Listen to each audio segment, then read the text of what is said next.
SG Consultancy Services. Study MBBS in Russia, Philippines, Uzbekistan. రాముడు వనవాసానికి వెళ్ళిపోయాడు. సీతమ్మ, లక్ష్మణుడు ముగ్గురు వెళ్ళిపోయారు. 14 సంవత్సరాలకి సరిపడా వాళ్ళకి బట్టలు ఆభరణాలు ఇచ్చారు. అవి ఎవరు మోసారని ఒక ట్వీట్ పెట్టారు. రాముడు మోసుడు, సీత మోయదు అంటే లక్ష్మణుడు మోసాడా? ఒకవేళ ఇవ్వకపోతే అవే బట్టలతో 14 సంవత్సరాలు ఉన్నారా? లేకపోతే అడవిలో వేరే బట్టలు ఎక్కడ కొనుక్కున్నారు? లేకపోతే ఆకులను కట్టుకున్నారు? ఇలాంటివి ట్వీట్ చేశారు. అదేంటి నాకు కించపరచడం కాదు, దాని గురించి జోక్ చేయడం కాదు.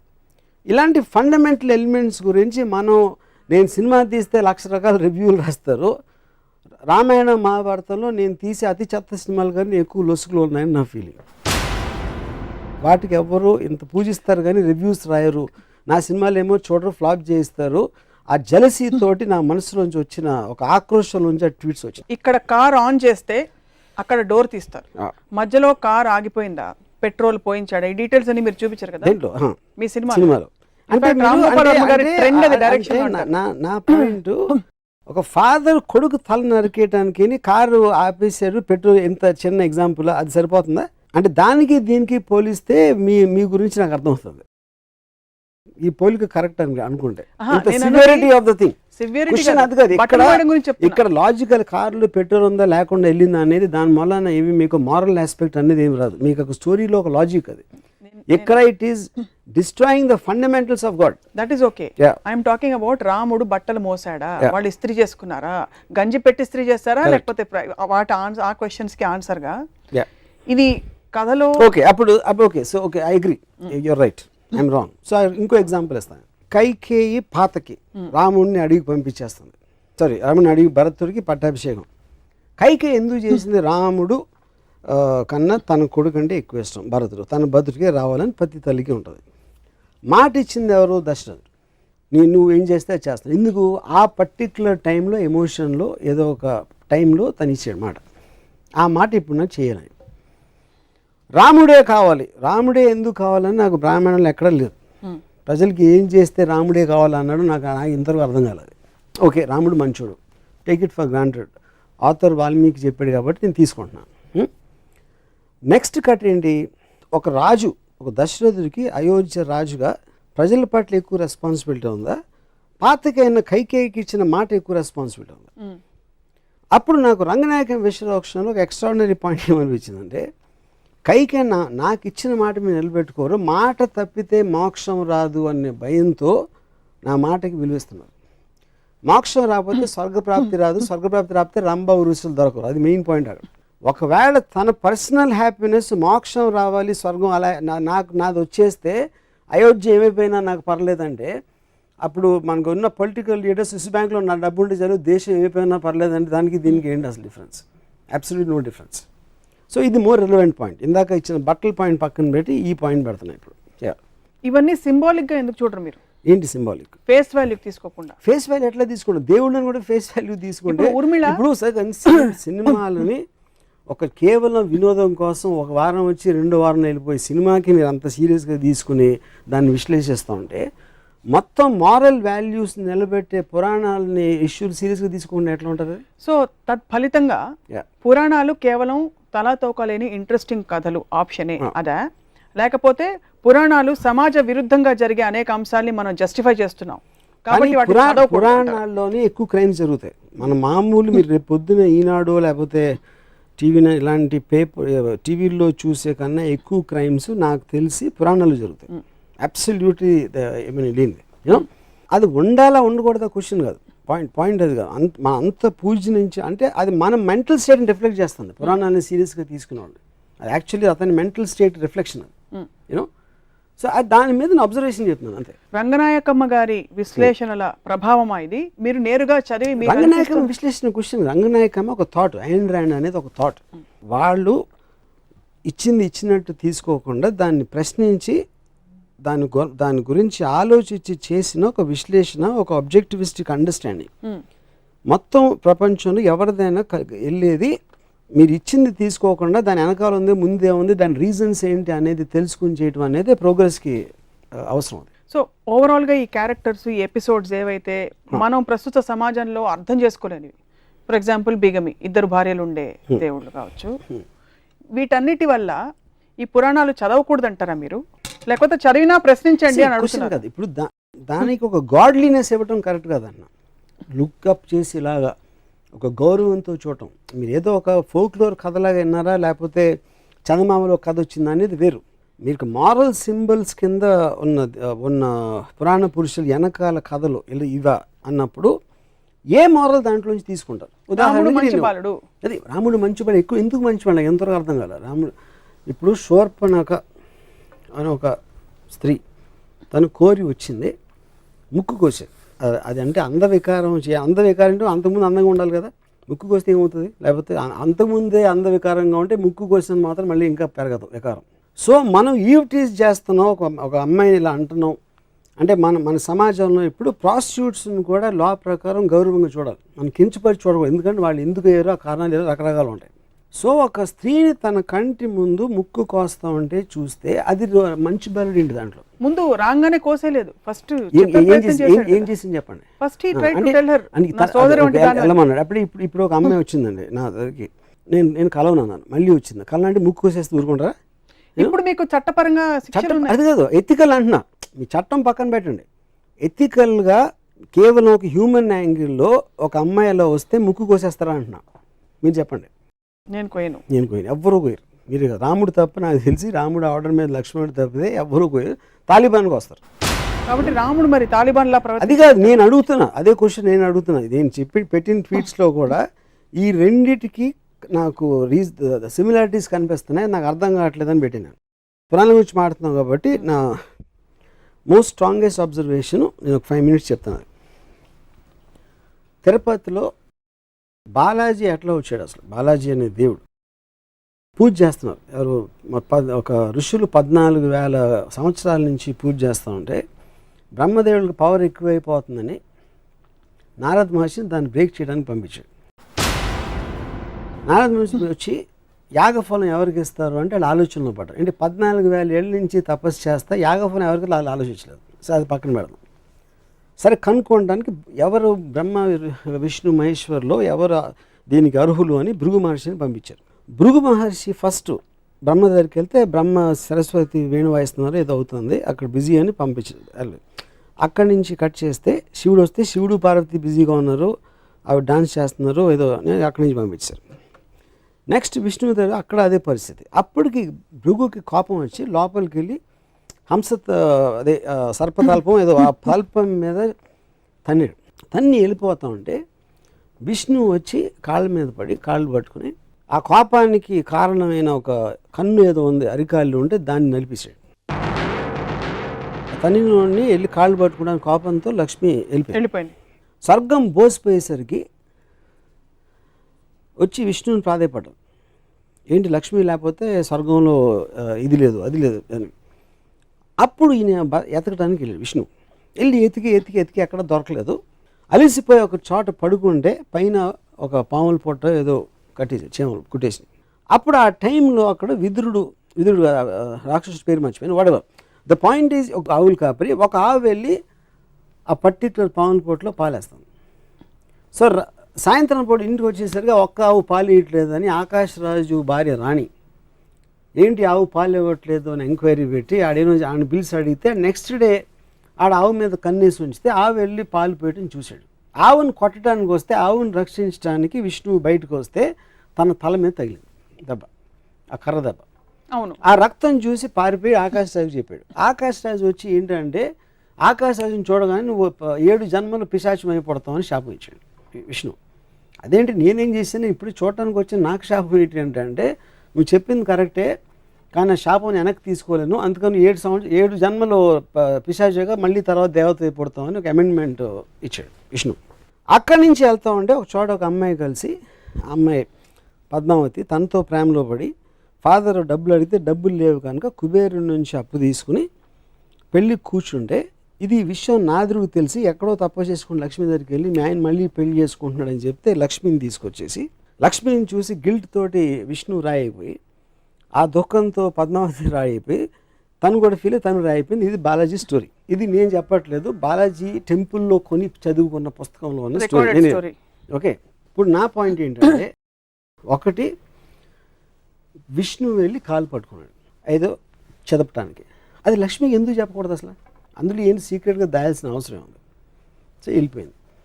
ఈయన ఎప్పుడు ఈ నెల ఇమీడియట్గా భార్య వెళ్ళిపోయిందంటే రూమ్ నుంచి బయటకు వెళ్ళిందా, అక్కడి నుంచి దూకేసిందా ఏంటి, నాకు ఎగ్జిట్ అది నాకు అర్థం కాదు. ఓకే, వీళ్ళు వచ్చి స్వర్గం అంతా బోసిపోయింది, లక్ష్మీదేవిని తీసుకురావాలనే ఎంక్వైరీ అని రిక్వెస్ట్ మీద తను వెళ్తున్నాడు, కానీ తనలోంచి వచ్చింది కాదు. ఒకటి వచ్చి మొత్తం అంత ఎత్తికాడు, కనపడక పడుకున్నాడు. నారదుడికి మాత్రం ఒక నిమిషంలో తెలిసింది ఎక్కడ ఉన్నాడు. అండ్ మన ఈ పాత సినిమాలు 70s సినిమాల్లో ఉంటాయి ఇలాంటి స్టోరీస్ అని. సో ఇందులో ఏ విధంగా కూడా తను చేసిందంటూ ఆకాశరాజు అడిగిన దానికి ఆకాశరాజు వస్తే 7 జన్మలు శాపం అవటం ఏంటి అసలు మీనింగ్ ఏంటది? అక్కడి నుంచి పద్మావతి అంటే ఉన్న భార్య తప్పిపోయింది, లేకపోతే కనపడలేదు, అలాంటి ఎలిమెంట్లో వెళ్ళి పద్మావతితో లవ్లో పడి కట్నం కోసం డబ్బులు అడిగి మనమే అంటే అలాంటి స్టోరీ అంత పూజించదగిన దేవుడికి ప్రపంచంలో ఎక్కడైనా ఉంటుందని నాకు డౌట్, ఎక్కడ తప్ప యూనో. సో నేనేమంటున్నాను, ఒక రోల్ మోడల్ గాంధీ గారు ఇలా చేశారు. ఆయన మొత్తం ఇంట్లో అంతా వదిలేసి ఆయన పూర్ పీపుల్కి లేదు కాబట్టి ఆయన ఒక ధోతి ఏదో కట్టుకుని పైన ఏమీ లేకుండా ఆయన చేశారు. ఇంకో ఫలానా లీడర్ ఏదో చేశాడు, ఇంకోటి ఎవరు ఏదో చేశారు. ఇలా రోల్ మోడల్స్ అనేవి వాళ్ళు చేసినట్టు మనం చేయాలి, మనం కూడా అంత ఎత్తుకు ఎదగడానికి ట్రై చేయాలి అనేది రోల్ మోడల్. అది పురాణ పురుషుడు అవ్వచ్చు, లేకపోతే పొలిటికల్ లీడర్ అవ్వచ్చు, లేకపోతే ఒక ప్రజానాయకుడు వాటెవర్ రిబెల్ లీడర్ అవ్వచ్చు. ఏ మాత్రం అసలు రోల్ మోడల్గా సృష్టించడానికి అనేది లేని వాళ్ళని నేను ఇక్కడే చూశాను. ఇది కేవలం హిందూ పురాణాలేనా, అన్ని మతాల పురాణాలు? నాకు తెలిసిన పురాణాలు హిందూ తప్పితే నేను ఎక్కడ చూడలేదు. సో రామాయణం మహాభారతం రెండిట్లో మీ దృష్టిలో ఏది ఎక్కువ అబ్జెక్షనబుల్ అంటారు, లేక ఎక్కువ కాన్ఫ్లిక్ట్? నాకు మహాభారతం అనేది నన్ను పూజించమని నాకు ఎప్పుడు చెప్పలే. Ramayanam is different. రామాయణం అనేది ఒక దేవుడు, రామాయణం బాలాజీ గణపతి అది డిఫరెంట్. మహాభారతం అనేది ఒక కథలాగా వచ్చింది. కౌరవులు పాండవులు కజిన్స్ వాళ్ళు పొలిటికల్ ఆస్పెక్ట్స్ వాళ్ళు కొట్టుకుంటున్నారు. ఒక శ్రీకృష్ణుడు అనే క్యారెక్టరు ఇంకో పాల నుంచి ఇక్కడికి వచ్చాడు కాబట్టి ఒక దైవత్వం అనే దానికి ఒక చిన్న ఎలిమెంట్ ఉంది. Otherwise it's normal story. నాకు అది భగవద్గీత అవన్నీ కూడా కాదు. భగవద్గీత మీకు కనిపించదు అందులో? భగవద్గీత ఉంది, కానీ పాయింట్ ఈజ్ భగవద్గీత అనేది నేను అసలు చదవలేదు మహాభారతం మొత్తం.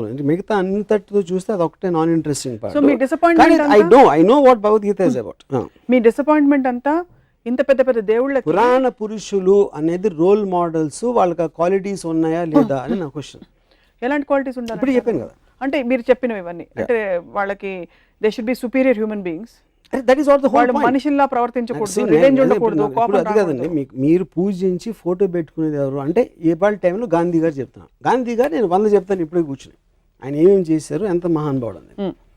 I can't say the same. Balaji గురించి నేను చెప్పలేను, గణపతి గురించి చెప్పలేను, రాముడి గురించి చెప్పలేను. ఇప్పుడు మీరు ఇంత వివాదాస్పద వ్యాఖ్యలు, ఖచ్చితంగా కాంట్రవర్షియల్ స్టేట్మెంట్స్ అని మీరు చెప్తున్నవి, ఎవరి సెంటిమెంట్స్ హర్ట్ అవుతాయని అనుకోరా? హర్ట్ అవుతుంది. ఎక్స్ప్రెషన్ చెప్తున్నాను. నేను అడిగిన ఒక లాజికల్ క్వశ్చన్, అది చాలా లాజికల్ క్వశ్చన్ నేను అడుగుతున్నాను.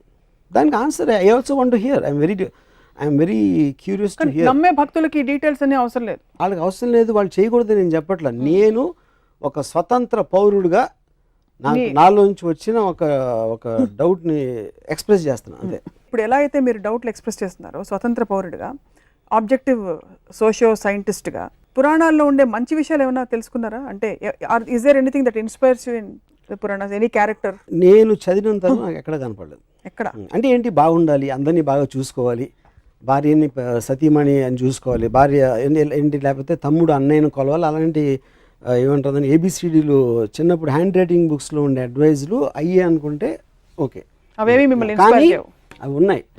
కానీ ఏదైతే ప్రిన్సిపల్ క్యారెక్టర్స్ పురాణంలో వాళ్ళు ఎవ్వరు దాన్ని పాటించారు. మనకి చెప్పే నీతులు పురాణ పురుషుల్లో అత్యంత పెద్దవాళ్ళని మనం అనుకుని ఎవ్వరూ అవి పాటించారు. ఇప్పుడే మీకు ఎగ్జాంపుల్స్ చెప్పాను.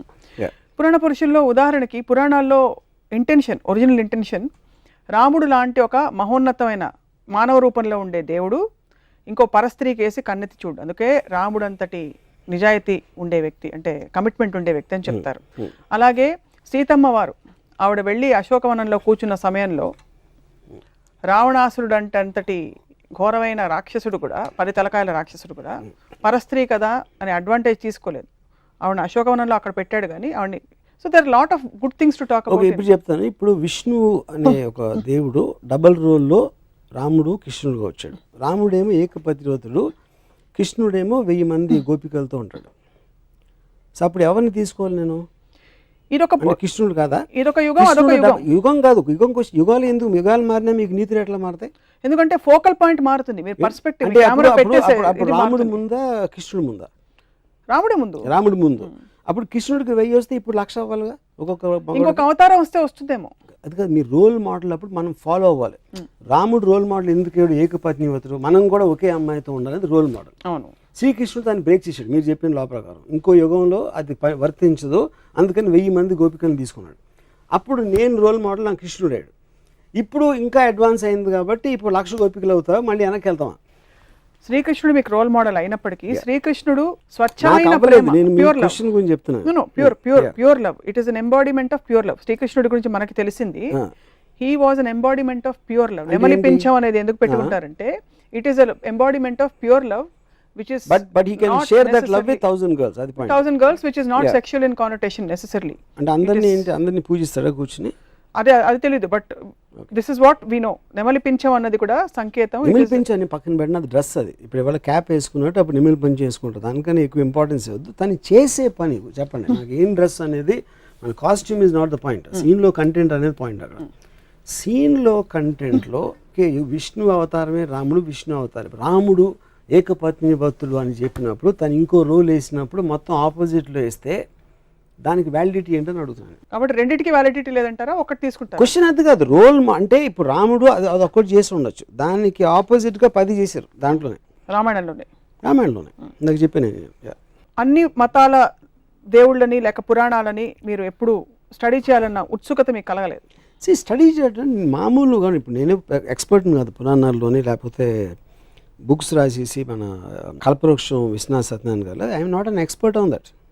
నేను ఒక మామూలు జనంలాగా నాకు తెలిసిన, అంటే నాకు బాలాజీ టెంపుల్లో నుంచిన వాళ్ళు కన్నా నాకు ఎక్కువ తెలుసు, గణపతి టెంపుల్ సిద్ధి వినాయక్ ఇక్కడికి వెళ్ళిన వాళ్ళు నాకన్నా ఎక్కువ తెలుసు, రెగ్యులర్గా టెంపుల్కి వెళ్ళే వాళ్ళు కన్నా నాకు ఎక్కువ నాలెడ్జ్ డెఫినెట్గా. నేను ఎక్స్పర్ట్ అవ్వకపోవచ్చు దాంట్లో. సో నేను మామూలు ఒక జనం ప్రతినిధిగా పురాణాల మీద నాకు వచ్చిన డౌట్ ఎక్స్ప్రెస్ చేస్తున్నాను అంతే. దీనివల్ల భక్తులు ఎంత డీప్గా వెళ్తే మీకు అంత పోతుంది ఇంప్రెషన్, అది నేను గమనించాను. ఎక్కువ డీప్గా అందుకే భక్తులు డీప్గా వెళ్ళరేమో. కల్పవృక్షంలో మొత్తం డిస్క్రిప్షను సీత సెక్షువాలిటీ మీద ఉంటుంది. అది నాకు రామాయణ రిజిస్ట్రేషన్ చదివే వరకు తెలియదు నాకు, ఎందుకంటే నేను అలాంటి లాంగ్వేజ్ నేను చదవను కాబట్టి. ఇలాంటి కాళ్ళు గల సీత, అలా సీతని తను చూసాడంటే అది శృంగారం అనొచ్చు, మీరు ఏదైనా ఆస్పెక్ట్ అవ్వచ్చు, కానీ అది మనం నార్మల్ ఆస్పెక్ట్లో రామాయణాన్ని ఎప్పుడు అలా చూడం. కానీ అది రాసింది విశ్వనాథ్ సత్యనారాయణ గారు, వాట్ ఎవర్, ఐ మీన్ అది ఎలిమెంట్, అది రాయకూడదని నేను ఆర్గ్యూ చేయట్లేదు. వాట్ ఈజ్ మనకి ఇది వస్తుంది, ఇలాంటిది మనం ఇలా చూడకూడదు అనేది ఇష్యూని మనం పక్కన పెట్టేసి మిగతాదంతా మాట్లాడతాం. సో అప్పుడు మనం ఏంటి క్యారెక్టర్, రాముడు మహా గొప్ప రాజు, అయోధ్య ప్రజలంతా పూజించే ఏకపత్ని వ్రతుడు, ఇది అది అని క్వాలిటీస్ అన్ని. ఆ క్వాలిటీస్తో ఉన్న వేరే వైపు మీరు యాక్చువల్గా రామాయణ ఇన్సిడెంట్లు చూస్తే దానికి దీనికి సంబంధమే ఉంది. మామూలుగా చాలా జూమ్ అవుట్ మోడ్లో ఉండే రామ్ గోపాల్ వర్మ గారు ఈ పురాణాల వరకు మాత్రం కొంచెం జూమ్ ఇన్గా చూస్తున్నారా అని ఒక డౌట్ కలుగు. జూమ్ ఇన్గా చూడాలి, ఎందుకంటే రోల్ మోడల్ కింద వచ్చినాయి పురాణ పురుషులు. అంటే సినిమా కథ కాదు, లేకపోతే మ్యాగజైన్లో వచ్చే స్వాతి మ్యాగజైన్లో వచ్చే కథ కాదు. టోటల్గా మనం ఎవరిని ఫాలో అవ్వాలి, ఒక బెటర్మెంట్ ఆఫ్ ద సొసైటీ కానీ క్రియేట్ చేసిన రోల్ మోడల్స్ ఇలాంటి దేవుళ్ళందరూ. సో వాళ్ళు చేసే యాక్షన్స్ చాలా సునిశ్చితంగా పరిశీలి, I mean you have to observe it. You can't be objective and zoom out there. You have to be subjective and observe them very closely exactly the actions, because ఆ pattern అనేది వేరే వాళ్ళు follow అవ్వాలి లెక్క ప్రకారం. అంటే పురాణాలు నిజంగా జరిగాయి ఇవి రియల్ అని అనడానికి కానీ, అంటే రియల్ అన్రియల్ అని మీరు ఎప్పుడు డిబేట్ చేయలేదు, బట్ సంకేతాలు చాలా ఉన్నాయి. పుష్పక విమానం ఇప్పుడు ఏరోప్లేన్ గా ట్రాన్స్లేట్ అయింది, బహుశా అక్కడి నుంచి ఐడియాస్ వచ్చాయేమో. పుష్పక విమానం ఫస్ట్ టైం మనమే ఇన్వెంట్ చేసాం. ఎందుకు చేసాం, ఎవరో రాశారు అది. అంటే అసలు ప్లేన్ అంటే ఏంటో తెలియని ఒక ప్రపంచంలో మన పురాణాల్లో పుష్పక విమానం వచ్చి మనం ఎయిర్ ఇండియా దగ్గర ఆగిపోయాం, which is suppose to be the worst aircraft in the world according to aviation industry world బ్రాడ్లో. అంటే పుష్పక విమానం అంతా జీనియస్తో స్టార్ట్ అయ్యి ఎయిర్ ఇండియా దగ్గర ఆగిపోవడానికి కారణం ఏంటి? ఎందుకంటే ఎయిర్ ఇండియా అనేది ప్రాక్టికల్ అప్లికెన్స్, పుష్పక విమానం అనేది ఒక రచయిత ఊహ, అది లేదు అప్పుడు. సో మనం ఇన్ని సంవత్సరాలు, అంటే ఇన్ని థౌజండ్స్ ఆఫ్ ఇయర్స్ ట్రెడిషన్ ఉండి, ఆ సివిలైజేషన్స్ ఉండి, అది ఉండి మనం అసలు ఏమి ట్రెడిషను, అసలు దాని కల్చర్ హిస్టరీ లేని అమెరికా ఎంబసీ బయట మన లైన్స్ ఉంటాయి, వాళ్ళ ఇండియన్ ఎంబసీ అనక బయట అమెరికన్ లైన్స్ ఉండవు. సో అదొక్కటే ఎందుకు అమెరికాలో పుష్పక విమానానికి 100 రెట్లు, మన బ్రహ్మాస్త్రానికి 100 రెట్లు అటామిక్ బాంబ్, హైడ్రోజన్ బాంబ్స్ వాళ్ళు కనిపెట్టారు, మనం కనిపెట్టలేదు. మనం కనిపెట్టాలనుకున్న ఊహలన్నీ మన పేపర్ మీద రాతల్లో మిగిలిపోయినాయి. వాళ్ళు చేసిన తర్వాత వాళ్ళు టెక్నాలజీ అద్దెకి తెచ్చుకునో లేకపోతే బతిమాలో తీసుకొచ్చి మన ఒకటే అరా ఉన్నాయి మన దగ్గర. సో మనం కేవలం చెప్తాం, వాళ్ళు చేస్తారు, అది డిఫరెన్స్. రాముడు, కృష్ణుడు వీళ్ళెవరూ మీకు రోల్ మోడల్స్గా పురుషులుగా అలా కనిపించారు, ఉత్తమ పురుషులుగా? అంటే కృష్ణుడు బెటర్. కృష్ణుడు కొంచెం బెటర్, ఎందుకంటే చాలా మంది గోపికలు కొంచెం రియలిస్టిక్ గా ఉంది. గోపికలు అబద్ధాలు చెప్తాడు, మ్యానిపులేట్ చేస్తారు, నేను ముందు ఆయన చూసాను నేను చూడలేదు, ఇలాంటి అట్లీస్ట్ ఎంటర్టైనింగ్ ఆస్పెక్ట్ ఉంటుంది, కొంచెం మనిషికి దగ్గరగా ఉంటాడు కృష్ణుడు. కృష్ణుడు బెటర్ అంటారు రాముడు కంటే. బుద్ధుడి గురించి మీ అభిప్రాయం ఏంటి? మీలాగా అంటే బేసిక్ గా చాలా బలమైన అభిప్రాయాలు ఉన్న వ్యక్తి, ఐ డోంట్ వాంట్ దిస్ వ్యవస్థ, ఐఎమ్ లీవింగ్ అని వెళ్ళిపోయి. ఇప్పుడు బుద్ధుడు నా పాయింట్, ఇప్పుడు Dzire is the root cause of sorrow అనేది బేసిక్ 1 లైన్ ఫిలాసఫీ బుద్ధిజం, అంటే most important the fundamental point అది. నేను దానికి ఎగ్జాక్ట్ ఆపోజిట్. డిజైర్ అనేది లేకపోతే బతకడమే అసలు అనవసరం. మీరు బుద్ధుడి పార్షియల్ గా ఉండి జూమ్ అవుట్ చేస్తారు. జూమ్ అవుట్ చేయట్లేదు. ఎందుకు ఆయన వైఫ్ ని వెళ్ళిపోయాడు. He said I don't want this system, I don't want this attachments. నేను first time talking about philosophy. తర్వాత తను ఏం చేశాడని నాకు పెద్ద అవగాహన లేదు బుద్ధుడు అంతకుముందు ఏం చేశాడు అనేది. Dzire is the root cause of sorrow, అంటే కోరిక ఉంటే కోరిక తీరినప్పుడు మనకి సారోస్ వస్తాయి, కోరిక వదిలే అని చెప్పాడు. కోరిక లేకపోతే బతకటమే అనవసరం అనేది నా philosophy. So I'm the exact opposite of Buddha. But he had a major contribution bringing in peace, message of peace, అవన్నీ మీకు కనిపించవా? I really don't know about that. So ఇప్పుడు మీరు ఈ సమకాలీన పరిస్థితుల్లో ఒక అవతార పురుషుడు, పురాణ పురుషుడు మీరు సినిమా తీయమంటే ఎవరు మీరు తీస్తారు? శకుని. ఐ థింక్ కృష్ణుడు I think is far better example. ఎందుకంటే ఎలిమెంట్స్ ఆఫ్ శకుని ఉన్నాయి కృష్ణుడు దగ్గర, కానీ కృష్ణుడు తెలియదు ఆ విలన్ ఉంది అంటే కొంచెం నాకు, అంటే ఆబ్వియస్లీ మనందరికీ కూడా కృష్ణుడు ఎన్టీఆర్ గారి నుంచి వస్తుంది కాబట్టి నాకు చాలా స్ట్రాంగ్ ఇంప్రెషన్ అండి. ఎవరు ఏమి చెప్తున్నా భీముడు కోపం వస్తూ ఉంటుంది, దుర్యోధనుడు కోపం వస్తూ ఉంటుంది, ఈయన ఒక చిన్న నవ్వుతో, అది యాక్చువల్గా దేవుడు నా దృష్టిలో. ఎందుకంటే అబ్సల్యూట్